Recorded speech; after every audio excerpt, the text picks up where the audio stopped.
माझ्यासमोर बसलेल्या मुलीचा रंग गोरा होता, सोनेरी केस आणि काळेभोर डोळे. तिच्यात कोणताही दोष नव्हता. त्याशिवाय काय तिला दिसत नव्हते. ती जन्मजात आंधळी नव्हती, पण लहानपणी तिचा अपघात झाला आणि या अपघातामुळे तिची दृष्टी गेली. तिच्या म्हणण्यानुसार तिच्या पालकांनी नंतर तिच्यावर खूप उपचार केले, परंतु डॉक्टरांनी सांगितले की ती 25 वर्षाची होईपर्यंत तिच्यावर उपचार असाध्य आहे. वयाच्या 25व्या वर्षी 10% आशा होती की ऑपरेशन होईल आणि तिची दृष्टी परत येईल. पण ही आशा होती, पण डॉक्टर विश्वासाने काहीच बोलत नव्हते. मी तिच्या पालकांसमोर पॅन्ट कोट घालून बसलो होतो. मी म्हणालो की मला तुमची मुलगी आवडते आणि मला तिच्याशी लग्न करायला हरकत नाही.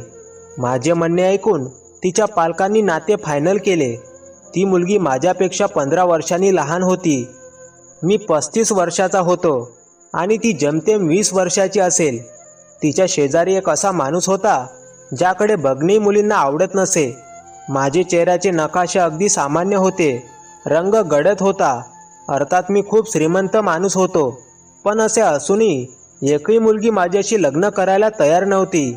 माझा काळाभोर रंग पाहून मुली माझ्यापासून नजर फिरवायच्या. त्यांच्या चेहऱ्यावर एक न्यूनगंड तयार होत होता. शहरातील मोठ्या नावांमध्ये माझी गणना होते. मी एक बिझनेसमॅन होतो, पण मी फक्त संपत्तीने श्रीमंत होतो, पण नशिबात श्रीमंत नाही. दिसण्याच्या बाबतीत मी कुरूप लोकांमध्ये गणला जात असे. जरी मी स्वतःला सुधारण्याचा खूप प्रयत्न केला, आकार आणि रूप देणे हे देवाच्या हातात आहे असे मी मानतो. पण माझे शरीरही थोडे भरलेले होते. मी स्वतःला तंदुरुस्त ठेवण्याचा खूप प्रयत्न केला, पण माझ्या शरीराचे जास्त वजन कोणत्याही प्रकारे कमी झाले नाही. आणि मग मी स्वतःला व्यावसायिक विषयांचा अभ्यास करण्यासाठी वेळ देऊ शकलो नाही. खाण्यापिण्याची दिनचर्या नव्हती. बहिणी आणि भावांमध्ये मी सर्वात मोठा होतो. माझ्या वडिलांच्या निधनानंतर मी माझ्या धाकट्या बहिणीच्या आणि धाकट्या भावाच्या लग्नात भाग घेतला. प्रत्येकजण आपापल्या घरी स्थायिक होऊन सुखी जीवन जगत होता. माझ्या भावा बहिणींना कोणताच आधार नव्हता, त्यामुळे मला त्यांना आधार द्यावा लागला आणि मी त्यांचा आधार बनलो. तोपर्यंत मी 35 वर्षाचा झालो होतो. तेव्हाच मलाही आयुष्यात जोडीदाराची गरज भासू लागली. पण एकही मुलगी मला तिचा जीवनसाथी बनवायला तयार नव्हती. मी अनेक नाती जुळवणाऱ्यांना लोकांनाही सांगितले होते, पण मला सर्वांकडून निराशाच आली. म्हणून मी स्वतःच लग्नासाठी प्रयत्न करू लागलो. सुरुवातीला जेव्हा मी माझ्यासारख्या श्रीमंत लोकांमध्ये नातेसंबंध शोधू लागलो, तेव्हा मला स्पष्ट नकार येऊ लागला. मग मी मध्यमवर्गीय मुलीकडे पाहू लागलो, पण त्या मुली नाकारून निघून गेल्या. नकार हे जसं मुलीसाठी सगळ्यात मोठं दुःख असतं, तसंच ते पुरुषासाठी दुःखाचं कारण बनतं. मी हीन भावनेचा शिकार झालो होतो. त्यामुळे कंटाळा आल्यावर मी लग्नाचा विचार सोडून दिला. पण या मुलीला पाहिल्यानंतर पहिल्याच नजरेपासून माझं मन तिच्यावर बसले होते. माझ्या बंगल्याजवळच्या पार्कमध्ये मी तिला पहिल्यांदा पाहिलं. मी सकाळी लवकर तिथे जॉगिंगसाठी आलो होतो आणि ही मुलगी तिथे बेंचवर बसली होती, पण खूप घाबरलेली दिसत होती. दुपट्ट्यातून घाम पुन्हा पुन्हा पुसत होती. प्रथम मी तिच्याकडे एक नजर टाकली. हे पाहून मी माझे लक्ष दुसरीकडे वळवले. पण जेव्हा मी दुसरी फेरी मारली, तेव्हा ही मुलगी तिथेच बसली होती आणि यावेळी ती अश्रू ढाळत होती. तिला पाहून मी थांबलो. ती मुलगी गेली 15 ते 20 मिनिटे याच बेंचवर बसली होती आणि आता मी आजूबाजूला आलो तर ती रडत होती. रडण्याने तिचे उदास डोळे लाल झाले होते. मी संकोचून तिच्याजवळ गेलो. मी म्हणालो, का रडत आहेस? माझे म्हणणे ऐकून तिला पूर्ण धक्का बसला. तिने मान माझ्याकडे वळवली आणि जवळ ठेवलेली काठी हातात धरली आणि म्हणाली, माझ्या भाच्याने मला इथे बसवले आहे आणि तो कुठे गेला कोणास ठाऊक. तो म्हणाला, आता मी लगेच येतो. मी गेल्या 1 तासापासून इथे बसले आहे. तो कुठे गेला माहीत नाही.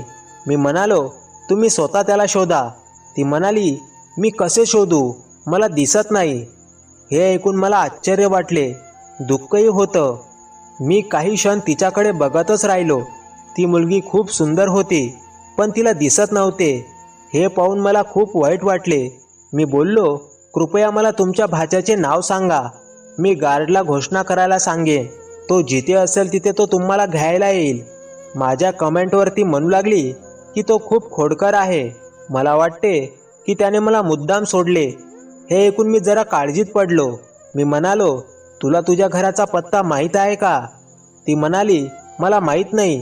तो मला मोटरसायकलवरून इथे घेऊन आला होता. तो म्हणाला की तो मला हलवा पुरीचा नाश्ता करून देतो, पण तो कुठे गेला माहीत नाही. मी म्हणालो, तुला तुझ्या घराचा पत्ता माहीत असेल तर मी तुला सोडेन.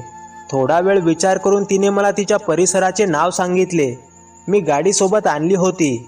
मी म्हणालो की तुझी हरकत नसेल तर मी तुझा हात पकडून तुला माझ्या गाडीत बसून घेईन, म्हणजे तुला तुझ्या घरी घेऊन जाऊ शकेन. ती म्हणाली, मला माझ्या घरी घेऊन जा बस, मी खूप अस्वस्थ आहे. मी तिचा हात धरून तिला पार्कच्या बाहेर आणले. माझ्या गडद कातडीच्या हातात तिचा दुधाळ पांढरा हात जणू कोकिळीच्या कानातून हिरा बाहेर पडत आहे असे वाटला. का माहीत नाही, पण हा हात सदैव माझ्या हातात राहावा अशी माझ्या मनाची इच्छा होती. मी एक थंड सुस्कारा टाकला. मी तिला गाडीच्या पुढच्या सीटवर बसायला मदत केली आणि तिने मला पत्ता सांगितला होता. तिथे पोहोचलो. मग ती मला जवळच्या मंदिराबद्दल सांगू लागली आणि म्हणाली की तिचे वडील रोज सकाळी त्या मंदिरात आरती करायला येतात. तुम्ही कोणालाही विचारा की ते मंदिर कुठे आहे. मी जवळून जाणाऱ्या लोकांना मंदिराबद्दल विचारले, तेव्हा मला सहज मंदिराचा पत्ता मिळाला. तेथून मी तिला तिच्या वडिलांचे नाव विचारत मुलीच्या घरी नेले. कारमधून खाली उतरून मुख्य दरवाजा ठोठावल्यानंतर एक वृद्ध महिला घरातून बाहेर आली. मी त्या महिलेला गाडीकडे बोट दाखवले आणि विचारले, तुम्ही या मुलीला ओळखता का? बाईने मुलीकडे बघितले आणि म्हणाली, हो, ती माझी मुलगी आहे. ती तुमच्यासोबत काय करत आहे? तुम्हाला ती कुठून मिळाली? आईचा आवाज ऐकून मुलगी बेचैन झाली. गाडीचा दरवाजा उघडण्यासाठी हँडल शोधू लागली. मी गाडीचा दरवाजा उघडला. तिच्या आईने तिचा हात धरला आणि ती खाली उतरून आईसोबत रडायला लागली. ती म्हणाली, विशाल मला पार्कमध्ये सोडून गेला आणि कुठे गेला कोणास ठाऊक. तो भला म्हणाला, आत्या मी काही वेळाने येईन. आई, मी तिथे एकटीच होते आणि मला भीती वाटत होती. तिची आई म्हणू लागली की हा मुलगा त्याच्या कृत्यापासून परावृत्त होऊ शकत नाही. मग तिने विशालला हाक मारली आणि एक 15 वर्षाचा मुलगा घरातून बाहेर आला आणि हसत होता. बाईने माझे आभार मानले. मी माझ्या घरी परत आलो, पण जणू त्या मुलीचा चेहरा माझ्या डोळ्यात विलीन झाला होता. माझे आईवडील हयात नव्हते आणि मी माझ्या बहिणीच्या आणि भावाचे लग्न केले होते. माझी एक बहीण दुबईत राहत होती आणि माझा भाऊ कॅनडामध्ये शिफ्ट झाला होता. बहीण दुबईहून भारतात आली होती. मी माझ्या बहिणीला माझ्या लग्नासाठी नाते त्या मुलीच्या घरी घेऊन जायला सांगितल्यावर माझी बहीण म्हणू लागली, तू वेडा आहेस का? तुझ्यात काय दोष आहे की तुला अंध मुलीशी लग्न करावे लागले? मी म्हणालो, माझ्यात काय कमतरता आहे हे तुम्हाला माहीत आहे. माझे म्हणणे ऐकून ती म्हणाली, तुझ्यात एवढीही कमी नाही. आम्ही तुझ्यासाठी नाते शोधत तर आहोत. लवकरच आम्ही तुझं लग्न एका अतिशय सुंदर मुलीशी करून देऊ. पण हे बघ, मला समजून घेण्याचा प्रयत्न कर राहुल. अंध मुलीसोबत जगणं सोपं नाही. मला असं वाटतंय की माझ्या बहिणी आणि भावांना माझं लग्न होऊ नये असे वाटत होतं. कारण मी काही कमावले ते माझी बहीण आणि भाऊ माझ्याकडे कोणत्या ना कोणत्या कारणाने पैसे मागत होते. तू एकटा आहेस, एवढे पैसे घेऊन काय करणार असे ते म्हणायचे. आम्हाला घरबार आहे, आमचे 100 खर्च आहेत. मीही त्यांच्यावर उदंड खर्च करायचो. कदाचित त्यामुळेच ते माझ्या लग्नाबद्दल कधीच गंभीर झाले नाहीत. माझ्यासाठी मुलगी शोधायला तयार नव्हते. हो, माझे मन ठेवण्यासाठी ते 1-2दा इकडे तिकडे तोंड मारायचे, पण ते येऊन सांगायचे की मुलीचे आईवडील तयार नाहीत. निराश होऊ नकोस, आपण दुसरी मुलगी शोधू. आणि मी पण त्याच्या बोलण्याने प्रभावित झालो होतो. बहीण भावाच्या जबाबदाऱ्या पार पाडण्यात मी इतका म्हातारा झालो होतो. माझ्या सांगण्यावरून माझी बहीण माझ्यासोबत मुलीच्या घरी नाते मागण्यासाठी गेली. तिच्या आईवडिलांना सुरुवातीला खूप आश्चर्य वाटले. मला पाहून तिच्या वडिलांच्या चेहऱ्यावर थोडी निराशा होती, पण आई मात्र खुश होती. ती म्हणाली की आमची मुलगी अंध जन्माला आली नाही. वयाच्या 25व्या वर्षानंतर आपण तिच्यावर उपचार करू शकतो. तिची दृष्टी परत येण्याची शक्यता आहे, पण डॉक्टर पूर्ण आत्मविश्वासाने सांगत नाहीत. मी म्हणालो की तुमच्या मुलीवर मी स्वतः उपचार करून घेईन आणि ती बरी झाली तर बरे आहे. ती बरी झाली नाही तरी मी तिला आयुष्यभर साथ देईन. माझे म्हणणे ऐकून तिच्या आईने लगेच होकार दिला. तिच्या वडिलांनी नकार दिला नाही, पण गप्प बसले. माझा काळेभोर रंग आणि भरभरून शरीर पाहून कदाचित त्यांना मी फारसा आवडला नसेल, पण गप्प राहण्याचे कारण म्हणजे अंध मुलीशी लग्न करायला कोणी तयार नाही. तिथे एक मुलगा होता जो 15 वर्षाचा होता आणि तो आपल्या आत्याला सतत त्रास देत असे. तिच्या अंधत्वाचा त्याने अन्यायकारक फायदा घेतला. कधी तो तिला उद्यानात सोडायला तर कधी बाजारात. ती गरीब मुलगी रडायची आणि अस्वस्थ व्हायची आणि 2-3 तास निघून गेल्यावर तो तिला घेऊन जायचा. तो देखील एकुलता एक होता आणि त्याच्या आईवडिलांचा लाडका होता, म्हणून तिचे भाऊ आणि वहिनींनी कोणालाच टोमणे मारण्याची परवानगी दिली नाही आणि त्याच्या अशा खोडसाळपणाला मनाई करत नव्हते आणि त्यामुळेच तो बिघडला आणि अशा चुकीच्या गोष्टी करत असे. बरं, प्रियाशी माझं नातं पक्क झालं होतं. माझ्या लग्नासाठी मी चांगली व्यवस्था केली होती. पैसे उदारपणे खर्च केले. प्रियाच्या लग्नातील लेहंगा 5 लाख रुपयांपेक्षा कमी नव्हता. वधूच्या पोशाखात ती एखाद्या अप्सरापेक्षा कमी दिसत नव्हती. निरोप घेतल्यानंतर माझ्या बहिणीने तिला माझ्या खोलीत बसवले. सर्वजण आपापल्या घरी परतले होते. मी माझ्या खोलीत आलो तेव्हा ती खूप घाबरलेली दिसत होती. मी तिच्या जवळ येऊन बसलो. तिचे दोन्ही हात आपल्या हातात धरले. यावेळी तिचे हात खूप थंड झाले होते. चेहऱ्यावर एक विचित्र गोंधळ दिसत होता. मी तिच्या हातावर हिऱ्याची अंगठी घातली होती जी तिला दिसत नव्हती पण स्पर्शाने जाणवत होती आणि तिच्या चेहऱ्यावर हास्य पसरले. मग तिने विचारले की तू माझ्याशी लग्न का केलेस? तुम्हाला तर कोणतीही सुंदर चांगली मुलगी सापडली असती. माझ्या आईवडिलांनी मला सांगितले की तू खूप श्रीमंत आणि सुंदर आहेस आणि तुला कोणीही चांगली मुलगी सापडली असती. मग तू माझ्यासारख्या अंध मुलीशी लग्न का केलेस? तिचं बोलणं ऐकून मी जरा काळजीत पडलो. मी श्रीमंत होतो पण अजिबात सुंदर नाही. मग असे तिच्या आईवडिलांनी तिला हे का सांगितले? मी तिला खरे सांगायच्या आधीच ती म्हणू लागली की तिला काळ्या त्वचेचे लोक अजिबात आवडत नाहीत. मी आंधळी जन्माला आले नाही म्हणून मी सर्व काही पाहू शकत होते. म्हणूनच मला फक्त सुंदर लोकच आवडतात, कारण मला माहीत आहे की मी किती सुंदर आहे. माझ्या बालपणीचा चेहरा आठवून मी माझ्या मनात स्वतःचे एक चित्र तयार केले आहे. जर मी अशी आहे तर मी खूप सुंदर आहे, म्हणूनच मला फक्त सुंदर लोकच आवडतात. तेव्हा ती म्हणाली, मला तुला पाहण्याची खूप इच्छा होती, कारण माझ्या आईने तुझे खूप कौतुक केले होते की तुझा नवरा लाखात एक आहे. तो अतिशय देखणा आणि सुंदर आहे. तिचे शब्द ऐकून मला आश्चर्य वाटले, पण मी तिला काहीच बोललो नाही. लग्नाची पहिली रात्र होती. मी तिच्याशी असेच बोलत राहिलो आणि तिचे मनोरंजन करत राहिलो. मी तिला काही नाकारले नाही. मला माझी लग्नाची रात्र उद्ध्वस्त करायची नव्हती. प्रियाची कंपनी मिळाल्याने मला खूप आनंद झाला आणि ती पण माझ्यासोबत खूप खुश होती. आम्ही एकमेकांमध्ये गढून गेलो होतो आणि जगाचा त्रास विसरून गेलो होतो.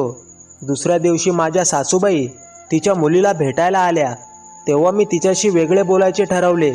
मी त्यांना विचारले की तुम्ही प्रियाशी का खोटे बोलला की तुझा नवरा खूप देखणा आहे? हे तुम्ही तिला का सांगितलंस? मी सांगितल्याप्रमाणे माझी मुलगी जन्मतः आंधळी नाही असे ती म्हणू लागली. तिला लहानपणापासून सवय आहे की तिला सुंदर गोष्टी आवडतात. तिने स्वतःची खेळणी विकत घेतली तरी ती एक एक करून निवडायची. कोणत्याही खेळण्यावर डाग असेल किंवा दिसायला कुरूप असेल तर ती विकत घेत नव्हती.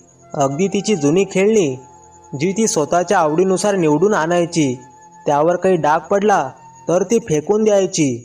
मी तिला खरे सांगितले असते तर तिने तुझ्याशी लग्न करण्यास नकार दिला असता आणि मला माहीत आहे की माझ्या मुलीशी कोणी लग्न करणार नाही. हे नाते माझ्यापासून दूर जावे असे मला वाटत नव्हते आणि तशी माझ्या मुलीला काहीही दिसत नाही. मला वाटते की ती कधी पाहू शकणार नाही. अशी फक्त 10% शक्यता आहे.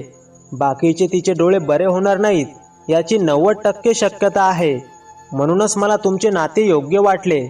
सत्य कळाल्यावरच तुम्हाला प्रिया आवडली होती आणि मला तुम्हाला गमवायचे नव्हते. तुम्ही कसे आहात किंवा नाही हे महत्त्वाचे नाही. प्रियाला काही बोलू नका. आपण खूप देखणे आणि सुंदर आहात असे तिला वाटू द्या. मी पण विचार केला की ठीक आहे, यात काय प्रॉब्लेम आहे. लग्नानंतर लगेचच मी प्रियाला सिंगापूरला घेऊन गेलो. तिला तिथली सुंदर दृश्य दिसत नव्हती पण ती अनुभवता आली. 15 दिवस तिथे राहिल्यानंतर आम्ही लगेच नैनितालला निघालो, कारण प्रियाचे नैनितालला जाण्याचे स्वप्न होते. तिच्या सल्ल्यानुसार मी तिला नैनितालला घेऊन आलो. मी तिला प्रत्येक सीन सांगायचो. जे ऐकून ती त्याच सीनमध्ये असायची. ती माझ्या खांद्यावर डोकं ठेवायची. ती माझ्या गळ्यात हात घालायची आणि माझ्यावर खूप प्रेम करायची. ती खूप आनंदी होती. कधी कधी ती म्हणायची, राहुल, माझी मनापासून इच्छा आहे की माझी दृष्टी परत यावी, जेणेकरून मी देखील इथली प्रेक्षणीय स्थळे पाहू शकेन. मला सौंदर्याची खूप आवड आहे. मला ही सुंदर दृश्य खूप आवडतात. हे सांगताना तिच्या डोळ्यात ओलावा होता. मी तिला माझ्यासोबत घेतले. मी म्हणालो, मी तुझे डोळे आहे. मी तुला प्रत्येक दृश्य सांगेन, म्हणजे तूच पाहते आहेस असे वाटेल. मग असे होऊ लागले की मी प्रियाचे डोळे झालो होतो. मी तिला कोठे घेऊन जायचो. मी तिला प्रत्येक सीन सांगायचो आणि ती माझ्या संभाषणात भाग घेऊ लागली. आम्ही महिनाभर सुंदर दऱ्यांमध्ये फिरत राहिलो. प्रिया हनीमूनहून परत आली तेव्हा तिला खूप आनंद झाला. काही दिवसांनी मी तिला शॉपिंगला नेले. तिथे मला एक काळ्या रंगाची साडी आवडली, जी मला प्रियासाठी खूप आवडली. मी तिला ती साडी दिली आणि तिने मला तिचा रंग विचारला. तेव्हा मी म्हणालो, हा काळा रंग आहे. खूप सुंदर साडी आहे. काळा रंग ऐकताच तिने साडी घेण्यास नकार दिला. ती मला सांगू लागली, मला काळा रंग आवडत नाही. मला या रंगाचा द्वेष आहे. प्रियाचे हे बोलणे ऐकून माझ्या हृदयाची धडधड सुटली. पण मी लवकरच ही गोष्ट माझ्या मनातून काढून टाकली आणि तिला तिच्या आवडीची गुलाबी रंगाची साडी विकत घेतली. बरं, प्रिया शोधून मला खूप आनंद झाला. असाच वेळ जाऊ लागला. जसा वेळ जात होता तसतसं माझं प्रियावरचं प्रेम वाढत होतं. 5 वर्षे उलटून गेली होती आणि माझी अवस्था अशी झाली होती की मला प्रियाशिवाय अपूर्ण वाटू लागले होते. ती जेव्हा कधी आईवडिलांच्या घरी जायची तेव्हा मला वाईट वाटायचे. बरं, आम्हा दोघांनाही एकमेकांना शोधून खूप आनंद झाला. एक दिवस प्रिया मला म्हणाली, माझे वय 25 वर्षे आहे. त्यामुळे आता डॉक्टरांशी बोला आणि माझे ऑपरेशन करा. मला तुला पाहायचे आहे. माझे स्वप्न आहे तुला माझ्या डोळ्यांनी पाहावे. तिचे बोलणे ऐकून माझ्या हृदयाची धडधड सुटली. मी तिचे बोलणे टाळू लागलो, कारण तिचे डोळ्याचा प्रकाश परत आला असता तर तिचे माझ्यावरील प्रेम संपले असते. ती माझा तिरस्कार करू लागली असती. माझ्या लग्नाचा वाढदिवस होता. मी प्रियाला विचारले की तिला काय गिफ्ट हवे आहे ते सांग. ती म्हणाली, मला वचन द्या की मी जे काही मागेल ते तू मला देशील. मी तिला वचन दिले. ती म्हणाली की मला माझी दृष्टी परत हवी आहे. तू माझे ऑपरेशन कर व किती सुंदर आहेस हे मला पाहायचे आहे. मला तुझा चेहरा काळजीपूर्वक पाहायचा आहे. मी तिच्या चेहऱ्याकडे बघत विचार करत होतो, आता मी काय करू. ती मला माझ्या जीवापेक्षा प्रिय होती. गेल्या 5 वर्षात तिने मला एक सुंदर आणि देखणा तरुण मानले होते. तिने मला पाहिले तर का कोणास ठाऊक तिची प्रतिक्रिया काय असेल. तिने माझा तिरस्कार करावा असे मला वाटत नव्हते, पण मी तिच्याकडे दुर्लक्ष करू शकत नाही. मी तिला डॉक्टरांकडे घेऊन गेलो. डॉक्टरांनी खूप आशादायक उत्तर दिले होते की ऑपरेशननंतर तुमची पत्नी बरी होईल. पण ते ऐकून मला आनंद झाला नाही. मी विचार करत होतो, मी काय करू. मला पाहून प्रियाला सुद्धा माझ्यासोबत राहायला आवडणार नाही. तिच्या ऑपरेशनच्या दिवशी मी हॉस्पिटलमध्ये गेलो नाही. त्या दिवशी मी माझ्या घरातील सर्व फोटो लपवून ठेवली होती. काय करावे आणि काय नाही हे सेवकांनाही चांगले समजावून सांगण्यात आले. माझे म्हणणे ऐकून ते माझ्याकडे आश्चर्याने पाहत होते, पण माझ्या आदेशाचे ते गुलाम होते. प्रियाचे ऑपरेशन झालं. मला डॉक्टरांचा फोन आला की तुमच्या पत्नीचे ऑपरेशन यशस्वी झाले आहे आणि ती आता तुम्हाला बोलावत आहे. मी प्रियाशी फोनवर बोललो. माझ्या धाकट्या भावाची तब्येत अचानक बिघडल्यामुळे मला अचानक माझ्या भावासोबत राहण्यासाठी कॅनडाला जावं लागले असे मी तिला सांगितले. मी एका महिन्यापूर्वी परत येऊ शकत नाही. हे ऐकून तू मला सोडून कसे जाऊ शकतोस असे म्हणत ती माझ्याशी भांडू लागली. मी म्हणालो, प्रिया, समजून घे. मी तुझ्यावर खूप प्रेम करतो आणि मला सुद्धा खूप इच्छा होती की तू आधी मला पाहावे. पण विचार कर, माझा भाऊ सुद्धा माझ्यासाठी खूप महत्त्वाचा आहे. त्याची प्रकृती एवढी वाईट नसती तर मी कधीच कॅनडाला गेलो नसतो.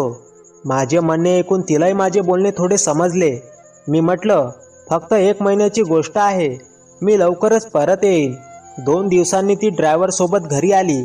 लॉनच्या आत आली तेव्हा मी जुना ड्रेस घालून उभा होतो. नोकराच्या होळीत मला पाहून ती विचारू लागली, तू कोण आहेस? मी आवाज बदलला आणि म्हणालो, मी साहेबांचा नोकर आहे. त्यांनी मला खास तुझ्यासाठी ठेवले आहे. मी तुझी काळजी घेऊ शकतो. ती सरळ तिच्या खोलीत गेली. तिने मला पाहताच तिच्या चेहऱ्यावर एक हीन भावना दिसू लागली, ज्यामुळे मी दुःखी झालो. ती म्हणाली की माझ्या पतीला माझी सवय माहीत आहे की मी कुरूप लोकांचा तिरस्कार करते. तरीही राहुलने माझ्यासाठी तुझ्यासारख्या नोकराची निवड केली. तिच्या बोलण्याने माझे हृदय तुटले. ती तिच्या खोलीत गेली होती. मी ज्यूसचा ग्लास घेतला आणि कुठल्या तरी बहाण्याने तिच्या खोलीत शिरलो. ती कपाटाचे ड्रॉवर उघडून काहीतरी अनोळखी वस्तू शोधत होती. मी बाजूच्या टेबलवर ज्यूस ठेवला. मी म्हणालो, मॅडम तुम्ही काय शोधत आहात ते सांगा. मी ते शोधून तुम्हाला देईन. मी मालकाचा अत्यंत निष्ठावान सेवक आहे. हे ऐकून ती म्हणाली, मला तुमच्या बॉसचा फोटो पाहायचा आहे, पण मला त्यांचा एकही फोटो दिसत नाही. माझ्या लग्नाचा किंवा त्यांचा जुना फोटोही दिसत नाही. राहुलने मला सांगितले होते की या खोलीत आमच्या लग्नाचा फोटो प्रदर्शित करण्यात आला होता. तिच्या डोळ्यात मला पाहण्याची तळमळ होती, हतबलता आणि अस्वस्थता होती. मी म्हणालो की मला या गोष्टी माहीत नाहीत मॅडम, पण तुम्हाला हे सर्व का पाहायचे आहे? ती म्हणाली की मी त्याला 5 वर्षात कधीही पाहिले नाही. मला माझ्या पतीला भेटायचे आहे. तो कसा दिसतो? मी ऐकले आहे की तो खूप देखणा आहे. मी म्हणालो, मालक महिनाभरानंतर परत येईल, तेव्हा बघू. सध्या तुम्ही हा रस पिऊ शकता. असे बोलून मी रूमच्या बाहेर जायला लागलो. तर ती म्हणाली, माझी ऐक. मी म्हणालो, हो. तू तर तुझ्या सरांना पाहिले आहे, तर सांग कसे आहेत ते. मी म्हणालो, मॅडमजी, मी त्यांचा एकनिष्ठ आणि मीठहलाल सेवक आहे. ते मला कोणत्याही परिस्थितीत आवडतील. मी फक्त त्यांची स्तुती करीन. तुमची जवळीक हा चांगला असण्याचा काय निकष आहे की नाही हे मला माहीत नाही. आंतरिक सौंदर्य किंवा एखाद्या व्यक्तीच्या बाह्य स्वरूपाचे सौंदर्य, असं म्हणत मी खोलीतून बाहेर पडलो. आता मी प्रियाचे सर्व प्रकारे काळजी घेत होतो, पण मला माझा व्यवसाय पण सांभाळायचा होता. त्यामुळे मालकाच्या कार्यालयातील बाबी मलाही पाहाव्या लागतात, कारण त्याचा माझ्यावर विश्वास आहे, असे सांगून मी दिवसा निघून जात असे. मी जेव्हा कधी ऑफिसला जायचो तेव्हा तिथे जाऊन प्रियाला फोन करायचो आणि राहुल म्हणून तिच्याशी बोलायचो. ती म्हणाली, माझ्याशी व्हिडिओ कॉलवर बोल. मला तुला भेटायचे आहे. तू माझ्यासमोर काय येत नाहीस? आपले लग्न झाल्यापासून मला फक्त तुला भेटायचे आहे. मी तिला सांगितले की आता 1 महिना झाला आहे. मी आलो की आपण आपले संपूर्ण आयुष्य एकत्र घालू. जिथे इतका धीर धरला आहेस तिथे अजून काही दिवस कर. यावेळी मी तुझ्यासमोर येईन तेव्हा तू माझ्याकडे पहा. मी तुझ्याशी व्हिडिओ कॉलवर बोलू शकत नाही. रात्री घरी आल्यावर प्रिया नोकरांना ओरडत होती. ती म्हणत होती की तुमच्या साहेबांचा एकही फोटो या घरात नाही. हे कसं शक्य आहे? मी आत शिरताच नोकर माझ्याकडे पाहू लागले. मी त्यांना गप्प राहण्याचा इशारा केला. सर्वजण शांतपणे प्रियाचे बोलणे ऐकत होते, पण कोणी उत्तर देत नव्हते. ती फक्त एवढंच सांगत होती की तुमच्या मालकाचा फोटो शोधून माझ्याकडे आणा. मी संपूर्ण घर पाहिलं आहे. मला कुठेही राहुलचे फोटो दिसत नाही. तो माझ्यापासून का लपवत आहे? तिची अस्वस्थता आणि हतबलता पाहून मी तिच्या जवळ आलो. मी म्हणालो, मॅडम, मालक खूप छान आणि खूप सुंदर पण आहेत. त्यासाठी फक्त पाहणाऱ्याच्या नजरा लागतात. तुम्ही सेवकांशी का भांडत आहात? मोठ्या कष्टाने मी तिला ते शब्द बोलवून दाखवले. तिच्या विचारांमध्ये मी तिच्या आईने बनवलेला नकाशाच काढत होतो, जरी मला माहीत होते की हे जास्त काळ चालू शकत नाही. एकदा रात्री मी इतका बेचैन झालो की झोपताना डोळे उघडले. मी उठून बसलो. माझ्या डोळ्यातून अश्रू वाहू लागले. रडत रडत मी देवाकडे प्रार्थना करत होतो की मी माझी पत्नी माझ्या प्रेमात पाडावी. तिच्या मनात माझ्याबद्दल प्रेम निर्माण कर. तूच सर्वश्रेष्ठ देव आहेस. फक्त तूच सर्व काही करू शकतोस. तुझ्या कृपेशिवाय आम्ही काही नाही. नात्यांचा धागा तुझ्या हातात आहे. रंग जास्त कमी फरक पडत नाही. देवा, तुला माहीत आहे मी प्रियावर किती प्रेम करतो. मी तिला कधीच कमी पडू दिले नाही, पण तिला सुंदर पुरुष आवडतात आणि मी कुरूप आहे. हे सांगताना माझे अश्रू येत होते. एखाद्या पुरुषाला पाहून त्याची बायको पाठ फिरवते हे खूप क्लेशदायक असते. बराच वेळ प्रयत्न केल्यावर मला झोप लागली, पण सकाळी प्रियाच्या आवाजाने मला जाग आली. ती नोकरांवर काय ओरडत होती ते मला माहीत नाही. मी खोलीतून बाहेर आल्यावर ती म्हणाली, की मला तुमच्या सरांचा फोन आला आहे, तो आज रात्रीच परत येत आहे, त्यामुळे त्याच्या आवडीचे सर्व पदार्थ 8 पर्यंत तयार झाले पाहिजेत. हे ऐकून जेवढे आश्चर्य वाटले तेवढं थोडंच होतं. शेवटी तिच्याशी कोण बोललं होतं. माझ्याकडे बघून ती म्हणाली, विमानतळावर जाण्याची गरज नाही, राहुल स्वतः परत येईल असे सांगत होता. तिचे बोलणे ऐकून मी अस्वस्थ झालो. आज तिने काळी साडी नेसली होती. तिची तयारी खूप छान झाली होती. तिने मला फुलांचे गजरे आणायला सांगितले. राहुलला खूप आवडतात. हे ऐकून मी तिला पाहतच राहिलो होतो. हा सगळा गोंधळ कशासाठी आहे हे मला समजत नाही. जसजसा काळ पुढे सरकत होता तसतशी माझी काळजी वाढत होती. रात्री 8:30 वाजता एक देखणा तरुण घरात घुसला होता. त्याला पाहून मला आश्चर्य वाटले, पण प्रिया राहुल म्हणत त्याच्याकडे पळाली होती. पण ती त्या मुलाला मिठी मारण्याआधीच मी तिचा हात धरून तिला थांबवले आणि मुलाकडे रागाने बघितले. प्रिया म्हणू लागली, हा कसला मूर्खपणा आहे, माझा हात सोड. राहुल तुझा नोकर बघ. मी त्या मुलाला विचारले, तू कोण आहेस? मी राहुल, या घराचा मालक आहे. मी म्हणालो, गप्प बस, मी राहुल आहे आणि मी या घराचा मालक आहे. जर तू मला खरे सांगितले नाही तर तुला पोलिसांच्या ताब्यात देईल. मी रागातून बोललो. माझे म्हणणे ऐकून तो मुलगा प्रियाला म्हणाला, मॅडमजी तुमचे काम झाले आहे, मला माझी फी द्या म्हणजे मी इथून निघू शकेन. हे ऐकून मी प्रियाकडे आश्चर्याने पाहिलं. हे संपूर्ण नाटक प्रियाने रचले आणि त्याने तिच्याकडून पैसे उकळले. तो मुलगा गेला होता. ती असं काही करू शकते याची मी कल्पनाही करू शकत नव्हतो. सत्य तिच्यासमोर उघड झाले होते आणि मी तिच्या डोळ्यातही पाहू शकलो नाही. म्हणून मी सरळ माझ्या खोलीत गेलो. मला माहीत होतं आता ती रडणार आणि स्वतःला कोसेल. ती मला घटस्फोटासाठी विचारेल. ती माझा द्वेष व्यक्त करेल. तिने खोलीत येऊन जोरात रूम बंद केला. माझ्या हृदयाची धडधड थांबल्यासारखे वाटले. मी झोपलो होतो. मी तिला काय उत्तर देऊ? ती माझ्याजवळ आली आणि रागाने म्हणाली, तू परदेशात गेला होतास, असे खोटे का बोललास? सेवक म्हणून माझ्यासमोर का आलास? तुला काय वाटलं मी तुला ओळखणार नाही? माझ्या डोळ्यांच्या प्रकाशाशिवाय मी तुझ्या प्रत्येक भागाला स्पर्श केला आणि माझ्या हृदयाच्या डोळ्यांनी तुला पाहिले. तू कसा होतास हे मला माहीत होतं. मला तू आधीच वाटलास. तुला पाहून मी तुझा द्वेष करेल. तुला असे कसे वाटले? जो असा माणूस ज्याच्या डोळ्यांनी मी जग पाहिलं होतं. ती रडत होती आणि मी तिच्याकडे प्रत्येक कोण्यातून पाहत होतो. ती म्हणाली, राहुल माझं तुझ्यावर प्रेम आहे. तुझा रंग गडद असेल तर मला पर्वा नाही. असे म्हणत तिने मला मिठी मारली.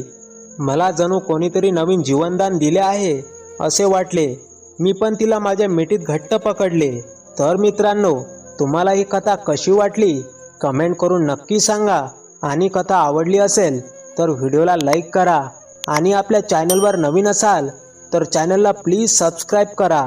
शेवटपर्यंत कथा बघितल्याबद्दल तुमचे मनापासून खूप खूप आभार.